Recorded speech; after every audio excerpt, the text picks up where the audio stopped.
Olá pessoal, nós estaremos hoje iniciando a aula 2 e nós vamos falar sobre a reta. Vou dar agora, gente, algumas dicas diretas já para não ficar tomando muito tempo, que vai ser o seguinte. A equação geral de uma reta, ela é dada dessa forma. R que é igual a x mais by mais c que é igual a zero. Sendo que o a tem que ser diferente de zero ou o b diferente de zero, porque se os dois for zero, não vai ser uma reta. Tudo ok? Nesse caso aqui, eu lembro da geometria plana. Por um ponto, passa-se quantas retas? Passam-se infinitas retas. Não tem como eu mensurar a quantidade de retas que passa por apenas um ponto. Se eu tiver dois pontos distintos, quantas retas passam por esses dois pontos? Passa-se apenas uma única reta. Então, nós vamos estar estudando esse comportamento dessas retas, tá beleza? Se eu falei com você já que nós temos uma equação geral, nós também temos uma equação reduzida. A equação reduzida ela é dada da forma y que é igual a mx mais n, sendo que esse m aqui, gente, é a mesma coisa que nós estudamos lá no primeiro ano do ensino médio, que é o coeficiente angular. Como que eu acho ele? É a variação de y sobre a variação de x, ou m vai ser igual a tangente de alfa, é a abertura, né? Se eu tivesse aqui agora, olha, essa reta aqui é essa abertura aqui, a angular dela, o valor dela ali no caso, tá beleza? Então, o valor do n aqui nada mais é que meu coeficiente linear, é onde corta o meu eixo do y. Vamos pegar exemplos para ficar uma coisa mais prática, não é isso? Se eu tenho aqui agora, olha, se R passa por dois pontos, né, sendo ele 1 e 2 e menos 2 e 5, ele está pedindo para mim calcular aqui, então, a equação geral da reta, os pontos de interseção de R com os eixos das coordenadas, não é isso? E a lei da função afim.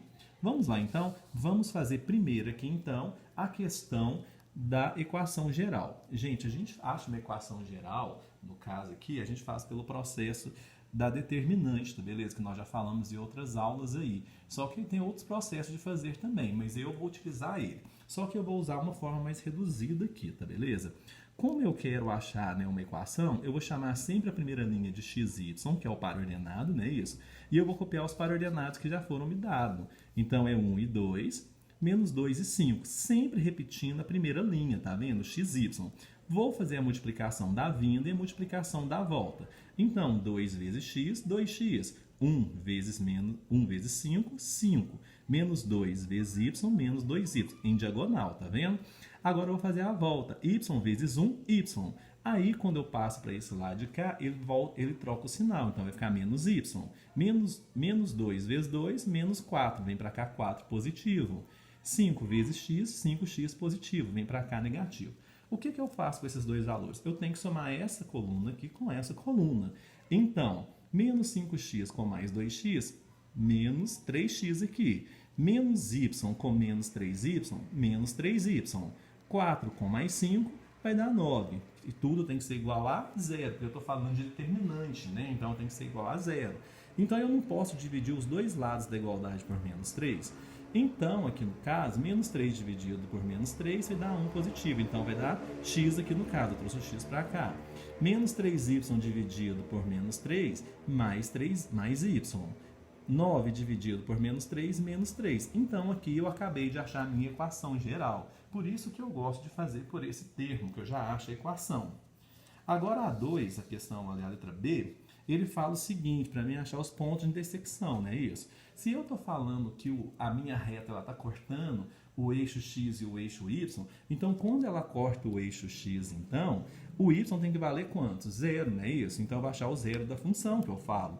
Então, a minha equação não é x mais y menos 3 igual a zero? Coloquei ela aqui. O seu y tem que valer em quantos? Então, zero. Então, x com mais 0, menos 3. 0 com menos 3, menos 3. Negativo passa para o outro lado o quê?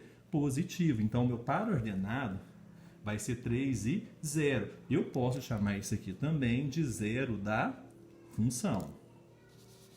Fazendo agora onde vai cortar o eixo y, então, o x, então, agora tem que valer quanto? Zero, não é isso?